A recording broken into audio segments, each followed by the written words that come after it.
નમસ્કાર વિદ્યાર્થી મિત્રો, ગુજરાત માધ્યમિક અને ઉચ્ચતર માધ્યમિક શિક્ષણ બોર્ડ ગાંધીનગર દ્વારા આયોજિત JEEના ખાસ વર્ગોમાં આપનું સ્વાગત છે. હું મયુર એમ રાવલ, ભૌતિક વિજ્ઞાન વિષય નિષ્ણાત, વખારિયા પીજે હાઈસ્કૂલ કલોલ આપનું આ વર્ગની અંદર હાર્દિક સ્વાગત કરું છું. મિત્રો, આપ સૌ જાણો છો તે પ્રમાણે જાન્યુઆરી 2020થી JEEની પેટર્નમાં ચેન્જ આવ્યો છે. આ અંતર્ગત તમે એક એક્ઝામ આપી ચૂક્યા છો. તો સૌપ્રથમ આપણે આ જે નવી પેટર્ન છે તેનાથી થોડેક માહિતગાર થઈ જઈએ. મિત્રો, આપ સૌ જાણો છો તે પ્રમાણે JEE મેન્સની જે ન્યૂ એક્ઝામ પેટર્ન છે તેમાં હવે આ જે પેટર્ન છે તેની અગાઉની પેટર્નની અંદર આપણે ટોટલ 30 પ્રશ્નો દરેક સબ્જેક્ટ ફિઝિક્સ, કેમિસ્ટ્રી અને મેથ્સના લગતા હતા. દરેકના 4 માર્ક અંતર્ગત આપણે 120, 120 અને 120 એટલે કે 360 માર્કનું પેપર આપતા હતા. તેના બદલે હવે કુલ ગુણ 360ના બદલે 300 થાય છે. સમય મર્યાદા 3 કલાક જ રહેશે, પણ જે પ્રશ્નો છે એ પ્રશ્નોની સંખ્યા હવે ઘટાડવામાં આવી છે. જે ટોટલ 30 પ્રશ્નો હતા એની જગ્યાએ 25 પ્રશ્નો દરેક પેપરમાં કરવામાં આવ્યા છે. અને એ 25 પ્રશ્નોની અંદર પણ હવે 20 પ્રશ્નો MCQ રહેશે અને 5 પ્રશ્નો ન્યુમેરિકલ વેલ્યુ ટાઈપના પ્રશ્નો કે જેમાં આપણે ગણતરી કરી અને જવાબ મેળવવાનો છે તે પ્રકારના રહેશે. દરેક પ્રશ્નના 4 માર્ક્સ એટલે કે ફિઝિક્સ હોય, કેમિસ્ટ્રી હોય કે મેથેમેટિક્સ હોય, દરેકમાં 20 + 5 25 × 4 એટલે કે 100, 100 અને 100 માર્ક્સનું પેટર્ન રહેશે. એમ કહીને ટોટલ આપણા 300 માર્ક્સનું પેપર બનશે. મિત્રો, આ જે 20, 20 અને 20 માર્ક્સ દરેક પેપરના જે MCQ પ્રકારના છે 60, એ 60 MCQમાં આપણને વિકલ્પ આપેલા હશે અને એમાંથી કોઈ એક સાચો વિકલ્પ આપણે પસંદ કરવાનો રહેશે. તે સિવાય દરેક પેપરના જે 5, 5 અને 5 એમ કરીને 15 પ્રશ્નો ડિસ્ક્રિપ્ટિવ પ્રકારના છે, વર્ણનાત્મક, જેમાં ન્યુમેરિકલ વેલ્યુ અથવા તો આન્સર ટાઈપ પ્રકારનો પ્રશ્ન હશે જેમાં અપૂર્ણાંક પ્રકારનો જવાબ પણ આવી શકે. એ તમારે ખાસ ધ્યાનમાં રાખવાનું છે. હવે આ જે પ્રશ્ન છે તે દરેક પ્રશ્નપત્રની અંદર આ જે માર્ક્સ છે તેની વહેંચણી આપણે સમજીએ. તો દરેક પ્રશ્નપત્રની અંદર જે 20 MCQ છે એ 20 MCQમાં દરેક સાચા MCQ માટે આપણને 4 માર્ક્સ અને એ MCQનો ખોટો જવાબ આપવામાં આવે તો આપણને નેગેટિવ માર્ક 1 મળે છે. જો આપણે ન્યુમેરિકલ પ્રશ્નોની વાત કરવા જઈએ તો જે 5 ન્યુમેરિકલ વેલ્યુ ટાઈપના પ્રશ્નો છે તેની અંદર દરેક સાચા જવાબમાં છે અંતે આપણે સાચો જવાબ મેળવીએ છીએ તો તેના 4 માર્ક્સ, અને જો આપણે એનો સાચો જવાબ મેળવી શકતા નથી તેનું કોઈ નેગેટિવ માર્કિંગ નથી.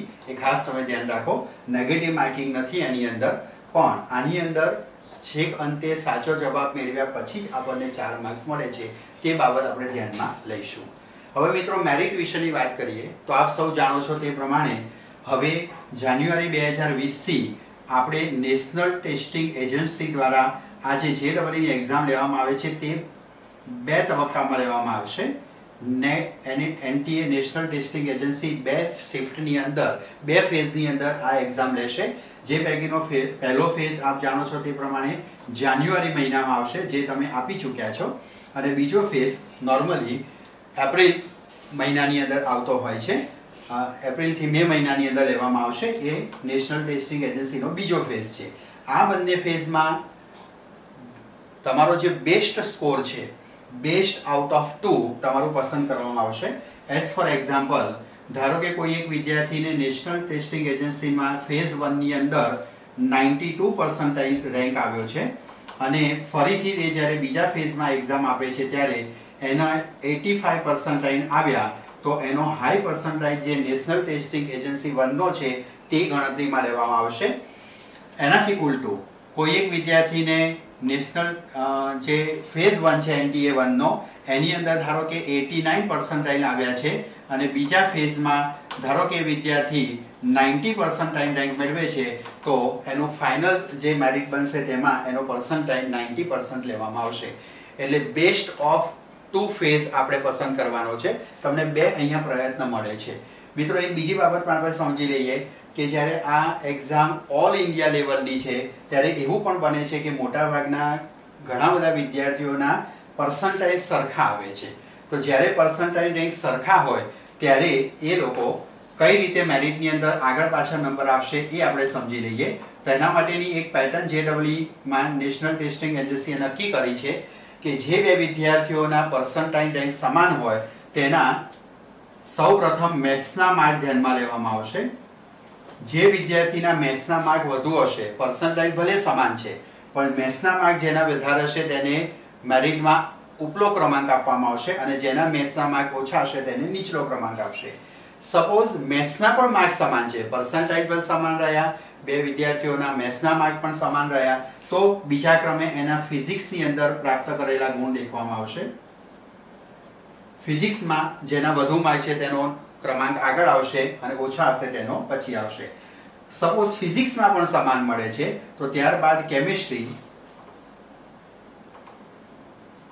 કેમિસ્ટ્રીના માર્ક્સ એના ગણવામાં આવશે અને છેલ્લો ક્રાઇટેરિયા, કેમિસ્ટ્રીના માર્ક પણ ધારો કે સમાન આવે તો છેલ્લા ક્રાઇટેરિયા તરીકે તેની એજ કન્સિડર કરવામાં આવશે. જેની એજ વધુ છે તેને આગળ નંબર મળશે, દિવસ વાઇઝ પણ એ લોકો ગણશે. તો નેશનલ ટેસ્ટિંગ એજન્સીએ આ પ્રકારની એક નવી પેટર્નનો અહીંયા આપણને જાન્યુઆરી 2020 થી અમલ કરવાનું કીધું છે અને આપણે એ અંતર્ગત હવે આ મુજબની પ્રક્રિયા પ્રમાણે આપણે JEE તૈયારી શરૂ કરીશું. મિત્રો, આપ સૌ જાણો છો ફિઝિક્સ, કેમિસ્ટ્રી અને મેથેમેટિક્સની અંદર જે સંપૂર્ણ આપણો જે અભ્યાસક્રમ છે ધોરણ 11 અને 12નો એને જુદા જુદા યુનિટની અંદર આપણે વહેંચેલો છે. તે પૈકી જ્યારે હું ભૌતિક વિજ્ઞાનની વાત કરું તો ભૌતિક વિજ્ઞાનની અંદર આપણને સેક્શન A અને સેક્શન B એમ કરીને બે સેક્શનની અંદર ધોરણ 11 અને 12નો આપણો અભ્યાસક્રમ છે. સેક્શન A ની અંદર કમ્પ્લીટલી થિયોરિટિકલ અભ્યાસક્રમ છે, એને જુદા જુદા 15 થી 20 યુનિટની અંદર આપણને વહેંચીને આપેલો છે. જ્યારે JEE મેન્સનો ફિઝિક્સની અંદર પાર્ટ B એક સેક્શન B કરીને અલગ આપણને સેક્શન આપેલો છે, જેની અંદર આપણને એક્સપેરિમેન્ટ, આપણા જે પ્રાયોગિક કાર્ય છે પ્રાયોગિક કાર્ય પર આધારિત પ્રશ્નો પણ પૂછવામાં આવશે. તો આ બાબતનો પણ તમારે ખાસ ખ્યાલ રાખવાનો છે. મિત્રો, JEE મેન્સની ભૌતિક વિજ્ઞાનની અંદર આપણે જે યુનિટ વાઇઝ અભ્યાસક્રમની જે વહેંચણી કરેલી છે તો આપણે એ જ વહેંચણીને ધ્યાનમાં રાખીને જે યુનિટ અમે સૌએ સઘન અભ્યાસ એનો કર્યો છે અને ભૌતિક વિજ્ઞાનની અંદર જે અત્યાર સુધીના 2013થી જ્યારે JEE અસ્તિત્વમાં આવ્યું ત્યારથી માંડીને અત્યાર સુધી જાન્યુઆરી 2020 સુધીની અંદર દરેક યુનિટમાંથી કયા યુનિટમાંથી વધારે પ્રશ્નો આપણને પૂછાયા છે તે ઇમ્પોર્ટન્ટ યુનિટ આપણા માટે અમે અલગ તારવેલા છે અને એ ઇમ્પોર્ટન્ટ યુનિટ આપણે સૌપ્રથમ આ અભ્યાસક્રમની અંદર સમાવિષ્ટ કરીશું અને જેથી કરીને તમે સારામાં સારો સ્કોર આની અંદર કરી શકો છો. તો મિત્રો, એ અંતર્ગત આજે આપણે યુનિટ નંબર 11 ઇલેક્ટ્રોસ્ટેટિકની ચર્ચા અહીં આપણે શરૂ કરવા જઈ રહ્યા છીએ. ઇલેક્ટ્રોસ્ટેટિક વિદ્યાર્થી મિત્રો, આપણે યુનિટ 11 ઇલેક્ટ્રોસ્ટેટિકની ચર્ચા શરૂ કરવા જઈ રહ્યા છીએ. યુનિટ 11 ઇલેક્ટ્રોસ્ટેટિક મિત્રો ખૂબ જ ઇમ્પોર્ટન્ટ યુનિટ છે. જો આપણે લેટેસ્ટ વાત કરીએ તો જાન્યુઆરી 2020ની JEE મેન્સની એક્ઝામમાં જે અલગ અલગ શિફ્ટની અંદર આ એક્ઝામ લેવાઈ એમાં અભ્યાસ કરતા એવું માલુમ પડ્યું કે આ યુનિટમાંથી 2 અથવા તો 3, મોટાભાગના શિફ્ટની અંદર 3, માત્ર 1 કે 2 શિફ્ટની અંદર 2 પ્રશ્નો પૂછાયા હતા. તો એ રીતે દેખવા જઈએ તો દરેક પ્રશ્નના 4 માર્ક્સ ગણતા આ યુનિટમાંથી તમે 12 માર્કનો સ્કોર કરી શકો, જે ખૂબ અગત્યનું છે. સાથે તમે મિત્રો એ પણ જાણો છો કે ઇલેક્ટ્રોસ્ટેટિકનો આ યુનિટ આપણા અભ્યાસક્રમમાં ધોરણ 12નું પ્રકરણ નંબર 1 અને 2 છે, જે પણ તમે રેફરન્સ તરીકે યુઝ કરી શકો છો. ટેક્સ્ટબુકની ઉપયોગ કરી અને એના જે બેઝિક કોન્સેપ્ટ છે તે તમે સમજી શકો છો. મિત્રો, અત્યારે આપણે અહીંયા ચર્ચા બ્રીફલી કરીશું. ખાસ કરીને JEE મેઇનમાં સબ્જેક્ટિવ પ્રકારના પ્રશ્નો પણ પૂછાય છે અને ન્યુમેરિકલ ટાઈપના છે. તો આપણી ચર્ચામાં સબ્જેક્ટિવ અને ન્યુમેરિકલ બંને પ્રકારના ટાઈપ્સ અંદર ઉમેરાઈ જાય તે પ્રકારની અગત્યની સિનોપ્સિસ પ્રકારની ચર્ચાઓ આપણે શરૂ કરવા જઈ રહ્યા છીએ. તો ચાલો મિત્રો, ઇલેક્ટ્રોસ્ટેટિકની વાત કરીએ. ઇલેક્ટ્રોસ્ટેટિક એટલે કે સ્થિત વિદ્યુતશાસ્ત્ર, જેની અંદર વીજભાર સ્થિર અવસ્થામાં હોય ત્યારે એની સાથે સંકળાયેલા વિવિધ ગુણધર્મોનો અભ્યાસ કરવામાં આવે છે. મિત્રો, આપ સૌ જાણો છો કે સમગ્ર આપણું બ્રહ્માંડ મુખ્યત્વે 2 ઘટકોનું બનેલું છે. એક છે દ્રવ્ય અને બીજું છે વિકિરણ. બ્રહ્માંડ માત્ર 2 જ ઘટકોનું બનેલું છે, દ્રવ્ય અને વિકિરણ. મિત્રો, દ્રવ્યની ઓળખ છે દળ અને વિકિરણની ઓળખ છે તરંગ લંબાઈ. અહીં આપણે વીજભાર વિશેની ચર્ચા કરવી છે, તેથી આપણે આ પોર્શન ઉપર આગળ ફોકસ કરીશું. વિકિરણ અને તરંગ લંબાઈ સાથે સંકળાયેલી બાબતો પણ આપણે અલગ યુનિટની અંદર ચર્ચામાં લઈશું. મિત્રો, તમે બહુ સારી રીતે જાણો છો કે દ્રવ્ય શેનું બનેલું છે? તો દ્રવ્ય એ ઇલેક્ટ્રોન, પ્રોટોન, ન્યુટ્રોન વગેરે જેવા 100 ઉપરાંતના મૂળભૂત કણોનું બનેલું છે. અને સ્વાભાવિક વસ્તુ છે કે દ્રવ્યનો મૂળભૂત ગુણધર્મ દળ હોય તો ઇલેક્ટ્રોન, પ્રોટોન, ન્યુટ્રોન જેવા મૂળભૂત કણો પણ દળ ધરાવતા હોવા જોઈએ. આપણે માસ સ્પેક્ટ્રોમીટર તરીકે ઓળખાતા સાધનની મદદથી ઇલેક્ટ્રોન, પ્રોટોન, ન્યુટ્રોન જેવા મૂળભૂત કણોનું દળ શોધી શકીએ છીએ. આપ સૌ જાણો છો કે ઇલેક્ટ્રોનનું દળ 9.1 ગુણ્યા 10⁻31 કિલોગ્રામ જેટલું મળે છે, જ્યારે પ્રોટોનનું દળ આપણને 1.67 ગુણ્યા 10⁻27 કિલોગ્રામ જેટલું પ્રાપ્ત થાય છે.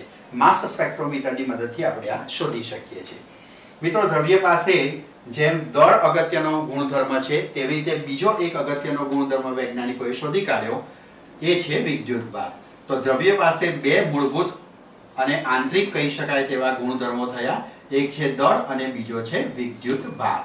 તો મિત્રો, દળ અને વિદ્યુતભાર વિશેની સરખામણી આપણા માટે ખૂબ અગત્યની છે, જેના પરથી આપણે સબ્જેક્ટિવ પ્રકારના પ્રશ્નો સમજી શકીએ.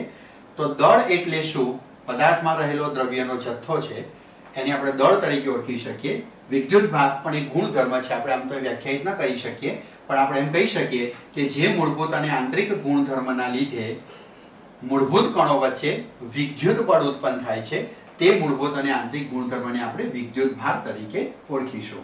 સામાન્ય રીતે વિદ્યુતભારને આપણે કેપિટલ Q સિમ્બોલ આપીશું, અને જ્યારે સૂક્ષ્મવત વિદ્યુતભાર હોય ત્યારે આપણે એને સ્મોલ q અથવા તો પ્રાથમિક વિદ્યુતભાર હોય ત્યારે E વડે પણ દર્શાવીએ છીએ. મિત્રો, દળ અને વિદ્યુતભારની આપણે કમ્પેરિઝન કરીએ તો દળ હંમેશા ધન હોય, પોઝિટિવ હોય, જ્યારે વિદ્યુતભાર આપ સૌ જાણો છો તે પોઝિટિવ અને નેગેટિવ બે પ્રકારના હોય છે. મિત્રો, દળ પોઝિટિવ ધન પ્રકારનું જ હોય, એના કારણે હંમેશા તેના દ્વારા એક જ પ્રકારનું બળ ઉત્પન્ન થાય, ગુરુત્વાકર્ષી બળ, જે આપણે 11મા ધોરણમાં અભ્યાસ કરી ચૂક્યા છીએ. ગુરુત્વાકર્ષી બળ જે હંમેશા આકર્ષી પ્રકારનું છે. તેની સામે વિદ્યુતભાર બે પ્રકારના હોવાના કારણે એના દ્વારા ઉત્પન્ન થતા વિદ્યુત બળ બે પ્રકારના છે. તો વિદ્યુત બળ આપણને ધન અને ઋણ એમ બે પ્રકારના જોવા મળે છે. સમાન વિદ્યુતભારો વચ્ચે આકર્ષી બળ અને અસમાન વીજભારો વચ્ચે આપણને આકર્ષી બળ જોવા મળે. એટલે અહીંયા અપાકર્ષી અને આકર્ષી બે પ્રકારના બળ હોય, જ્યારે અહીંયા જે બળ છે તે માત્ર આકર્ષી પ્રકારનું જ હોય છે. બરાબર, એ પણ તમારે ધ્યાનમાં લેવાનું છે. બીજી એક ખાસ મહત્વની બાબત છે કે દળ જે છે તે અચળ ન હોઈ શકે. દળ માટે આઇન્સ્ટાઈન આપેલું વિખ્યાત સૂત્ર m m0 1 - v²/c² સૂત્ર છે. આ સમીકરણમાં m એ પદાર્થનું ચલિત દળ છે, જ્યારે m0 એનું સ્થિર દળ છે.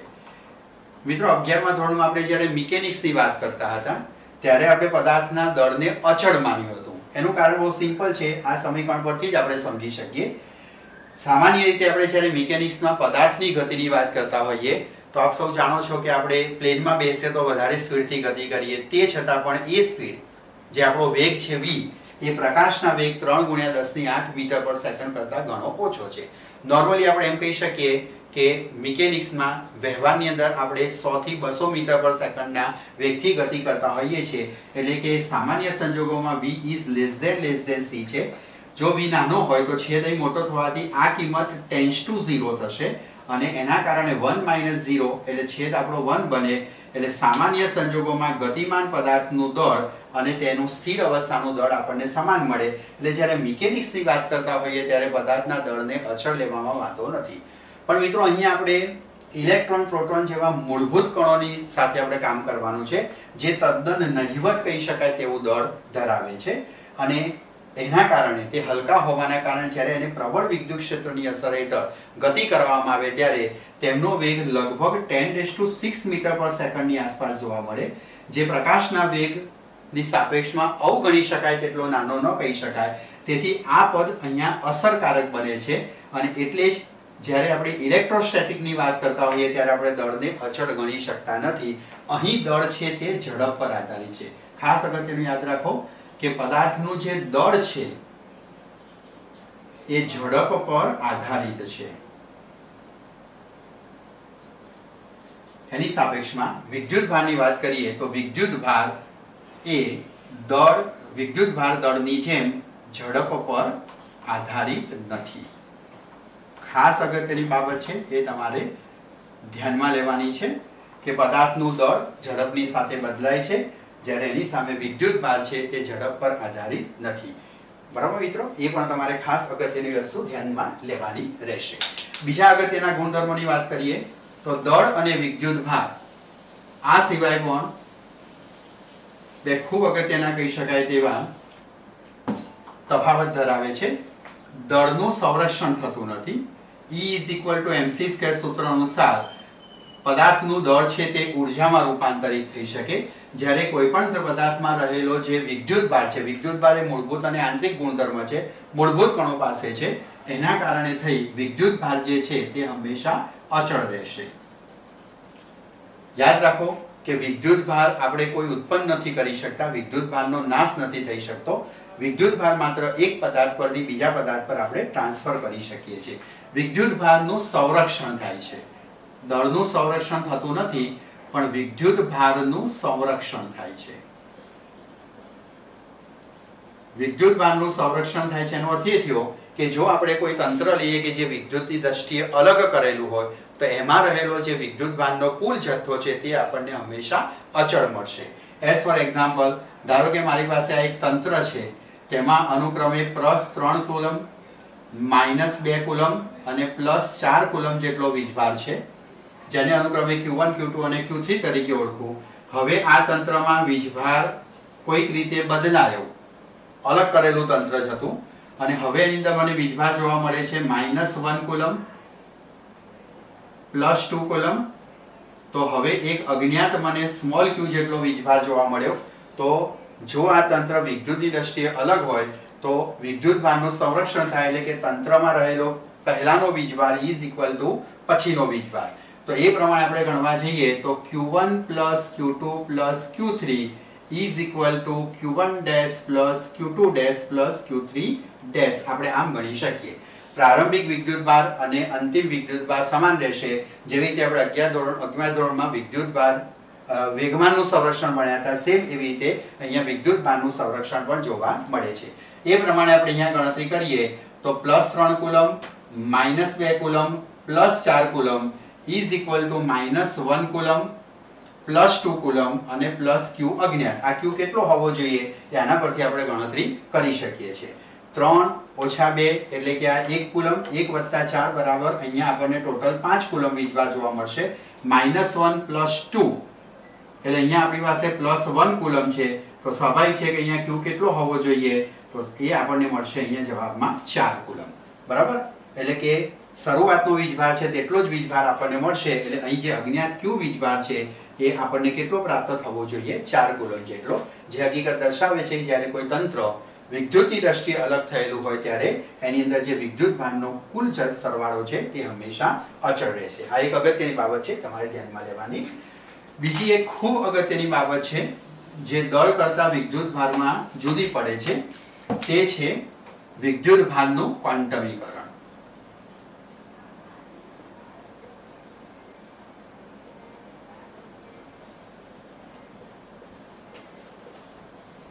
મિત્રો, ક્વોન્ટમીકરણમાં ક્વોન્ટમ એટલે શું અને ક્વોન્ટમીકરણ શું છે તે સમજીએ. તો ક્વોન્ટમનો અર્થ થાય છે નિશ્ચિત જથ્થો, અને ક્વોન્ટમીકરણ એટલે નિશ્ચિત જથ્થાનું વારંવાર પુનરાવર્તન. ક્વોન્ટમ એટલે નિશ્ચિત જથ્થો અને ક્વોન્ટમીકરણ એટલે નિશ્ચિત જથ્થાનું વારંવાર પુનરાવર્તન. ઉદાહરણ તરીકે આપ સૌ જાણો છો, અત્યારે આપણે દૂધ અમૂલની ડેરીમાં લેવા જઈએ તો એ 500 ml ની બેગમાં જ પ્રાપ્ત થાય. અલગ અલગ પ્રકારના દૂધ હોઈ શકે, 500 ml ની બેગમાં મળે. ધારો કે મારે 5 લિટર દૂધ જોઈએ છે, હું એને પૈસા આપું છું પછી બેગ લઈને ઊભો રહું, તો એ પોતાના કેનમાંથી 500 ml ની એક દૂધની થેલી લેશે, જેને આપણે દૂધનો ક્વોન્ટમ કહીએ, અને એવી 1 2 3 4 એમ કરતાં મને 10 થેલી મળે આપે મારી બેગની અંદર, તો એને એક નિશ્ચિત જથ્થાનું વારંવાર પુનરાવર્તન કર્યું, મને 5 લિટર દૂધ મળી ગયું. તો આ હકીકતને આપણે ક્વોન્ટમીકરણ તરીકે ઓળખી શકીએ નિશ્ચિત જથ્થાનું વારંવાર પુનરાવર્તન. દૂધની એક થેલીને દૂધનો ક્વોન્ટમ કહેવાય અને એનું વારંવાર પુનરાવર્તન એ ક્વોન્ટમીકરણ છે. મિત્રો, વિદ્યુત ભારનું ક્વોન્ટમીકરણનો અર્થ એવો થયો કે તમે જ્યારે કોઈ પદાર્થ પર કુલ વીજભારની ગણતરી કરો છો ત્યારે એ કુલ વીજભાર હંમેશા જે મૂળભૂત કણો પાસેનો વીજભાર છે, જેને આપણે મૂળભૂત વીજભાર E તરીકે ઓળખીએ છીએ. આપ સૌ જાણો છો કે મૂળભૂત કણો પરના વીજભારને મૂળભૂત વીજભાર અથવા તો પ્રાથમિક વીજભાર તરીકે ઓળખવામાં આવે છે, જેને E વડે દર્શાવવામાં આવે છે અને એનું મૂલ્ય 1.6 ગુણ્યા 10⁻19 કુલમ જેટલું છે. વિદ્યુતભારનો એકમ આપણે કુલમ લઈશું. દળ અને વિદ્યુતભાર બંને અદિશ રાશિ છે, એ પણ તમે બહુ સારી રીતે જાણો છો. ઇલેક્ટ્રોન પરનો જે વીજભાર છે તેને આપણે -1.6 ગુણ્યા 10⁻19 કુલમ અને પ્રોટોન પરનો વીજભાર છે તેને +1.6 ગુણ્યા 10⁻19 કુલમ ધ્યાનમાં લઈશું. મિત્રો, અહીં ખાસ યાદ રાખવાનું છે કે માઇનસ સાઇન એ ઋણ પ્રકારની સંખ્યા નથી બતાવતું, એ ઋણ પ્રકારનો વીજભાર, આ વીજભારનો પ્રકાર બતાવે છે. ન્યુમેરિકલ વેલ્યુ, જે આંકડાકીય વેલ્યુ છે તે માઇનસ નથી, એ વાતનું ખાસ તમારે ધ્યાન રાખવાનું રહેશે. તો આ પ્રાથમિક વીજભાર E છે. જ્યારે આપણે કોઈ પદાર્થ લઈએ છીએ અને એ પદાર્થ પર જો આપણે વીજભારની ગણતરી કરવા જઈએ તો પદાર્થ પર રહેલો કુલ વીજભાર, જેને હું કેપિટલ Q વડે દર્શાવું, તો કોઈ પદાર્થ જ્યારે વિદ્યુત ભારિત હોય તો એ ધન પ્રકારનું હશે તો તેની પર પ્રોટોન હશે અને ઋણ પ્રકારનો હશે તો એની પર ઇલેક્ટ્રોન હશે, જેનું મૂલ્ય E જેટલું હશે. કોઈ પદાર્થ પર રહેલો ઓછામાં ઓછો વિદ્યુતભાર એટલે 1 ઇલેક્ટ્રોન અથવા 1 પ્રોટોન જેટલો વીજભાર જો એનાથી થોડો વધારે હશે તો 1 ન હોય તો 2 ઇલેક્ટ્રોન કે 2 પ્રોટોન જેટલો વીજભાર હશે. આપણે પદાર્થને ધન વીજભારિત ગણીએ તો એની પર ઓછામાં ઓછો 1 પ્રોટોન જેટલો વીજભાર હોઈ શકે. 1 ન હોય તો સીધો 2 પ્રોટોન જેટલો વીજભાર હોય, 2 ન હોય તો 3 જેટલો, અને એમ કરતા કરતા આપણને n જેટલો વીજભાર પ્રાપ્ત થશે. આ હકીકત દર્શાવે છે કે વિદ્યુત ભાર હંમેશા આપણને મૂળભૂત અથવા પ્રાથમિક વીજભારના પૂર્ણ ગુણાંકમાં મળશે. કારણ એટલું છે કે આપણે ઇલેક્ટ્રોન કે પ્રોટોનને સંખ્યા અપૂર્ણાંકમાં લઈ શકતા નથી. સિમ્પલ વસ્તુ છે. ક્લાસરૂમમાં બેઠેલા વિદ્યાર્થીઓની સંખ્યા આપણે ગણીએ તો કેવી રીતે મળે? ક્લાસરૂમમાં ધારો કે 50 વિદ્યાર્થી બેઠા હોય અથવા તો 51 વિદ્યાર્થી બેઠા હોય, 50.5 50 વિદ્યાર્થી ક્યારે શક્ય નથી. જેમ અપૂર્ણાંકમાં વિદ્યાર્થી ન હોય તેવી રીતે અપૂર્ણાંકમાં ઇલેક્ટ્રોન પ્રોટોન પણ હોતા નથી. આ હકીકતને આપણે વિદ્યુત ભારનું ક્વોન્ટમીકરણ તરીકે ઓળખીશું. એટલે હવે આપણે એમ કહી શકીએ કે કોઈ પણ પદાર્થ પર રહેલા કુલ વીજભારનું મૂલ્ય એ હંમેશા મૂળભૂત અથવા પ્રાથમિક વીજભાર E ના પૂર્ણ ગુણાંકમાં હોય છે. Q બરાબર Ne, અહીંયા n આપણને પૂર્ણાંકમાં મળે છે. મિત્રો, એ સાથે આપ જાણો છો કે આધુનિક સંશોધનો અનુસાર પ્રોટોન અને ન્યુટ્રોન એક ક્વાર્ક્સના બનેલા છે. અપ અને ડાઉન પ્રકારના બે ક્વાર્ક્સ આપણે શોધ્યા છે. જો કે અપ ક્વાર્ક્સનો વીજભાર આપણે +2/3 એટલે અપૂર્ણાંક લીધો છે અને ડાઉન ક્વાર્ક્સનો -1/3 ગણ્યો છે. આમ કરવા જતાં ક્વોન્ટમીકરણ જળવાતું નથી, પણ હાલ પૂરતો વાંધો એટલા માટે નથી કે અપ અથવા ડાઉન ક્વાર્ક્સને આપણે સંયોજિત અવસ્થામાં જ મેળવી શકીએ છીએ, તેનું સ્વતંત્ર અસ્તિત્વ નથી. જેવી રીતે ઇલેક્ટ્રોન, પ્રોટોન, ન્યુટ્રોન સ્વતંત્ર અસ્તિત્વ ધરાવે છે, તેવી રીતે ક્વાર્ક્સ હજુ સ્વતંત્ર અસ્તિત્વ ધરાવતા જોવા મળ્યા નથી. એટલે આપણે ક્વોન્ટમીકરણને સાચું ગણી શકીએ. મિત્રો, આ બેઝિક ઉપરથી આપણને JEE ની અંદર પ્રશ્ન પૂછી શકાય. માની લો કે આપણને એવો એક પ્રશ્ન પૂછ્યો છે કે Q is equal to 8 ગુણ્યા 10 ની, આપણને એક વીજભારનું મૂલ્ય આપેલું છે કે 8 ગુણ્યા 10⁻18 કુલમ જેટલો વીજભાર કોઈ પદાર્થ પર શક્ય છે. 8 ગુણ્યા 10⁻18 કુલમ જેટલો વીજભાર શું કોઈ પદાર્થ ધરાવી શકે ખરો? તો એનો જવાબ આપણે આ રીતે આપી શકીએ. વિદ્યુત ભારના ક્વોન્ટમીકરણના સૂત્રનો ઉપયોગ કરીએ તો Q is equal to Ne, આપણને કુલ વીજભાર આપેલો છે 8 ગુણ્યા 10⁻18, n આપણે શોધવાના છે. E એટલે મૂળભૂત અથવા પ્રાથમિક વીજભાર 1.6 ગુણ્યા 10⁻19 કુલમ. આના પરથી આપણે n ની વેલ્યુ ગણતા 8 ગુણ્યા 10⁻18 ભાગ્યા 1.6 ગુણ્યા 10⁻19, 10⁻19 ઘાત ઉપર જશે, -18 + 19 એટલે 10 ઉપર થશે, 80 ભાગ્યા 1.6, 16 × 80, એટલે આપણને અહીંયા n = 50 વેલ્યુ પ્રાપ્ત થશે. n અહીં પૂર્ણાંક મળ્યા. n પૂર્ણાંક મળ્યા જે ક્વોન્ટમીકરણ અનુસાર સુસંગત છે, તેથી પદાર્થ પર 8 × 10⁻18 કુલમ જેટલો વીજભાર હોવાની શક્યતા છે. જો અહીંયા આપણને n ની વેલ્યુ અપૂર્ણાંક મળે તો આ વીજભાર શક્ય નથી, કારણ કે ક્વોન્ટમીકરણની શરતનું પાલન થતું નથી. તો આ મુજબની બાબત પણ તમે અહીંયા ચર્ચામાં લઈ શકો છો. વિદ્યુતભારના ક્વોન્ટમીકરણ ઉપરથી આવા બેઝિક બાબતને પણ આપણે ધ્યાનમાં લેવાની રહેશે. તો મિત્રો, દળનું ક્વોન્ટમીકરણ શક્ય નથી, વિદ્યુતભારનું ક્વોન્ટમીકરણ શક્ય છે, વિદ્યુતભારનું સંરક્ષણ પણ શક્ય છે. આ થઈ વિદ્યુતભાર સાથે સંકળાયેલી કેટલીક અગત્યની બાબતો.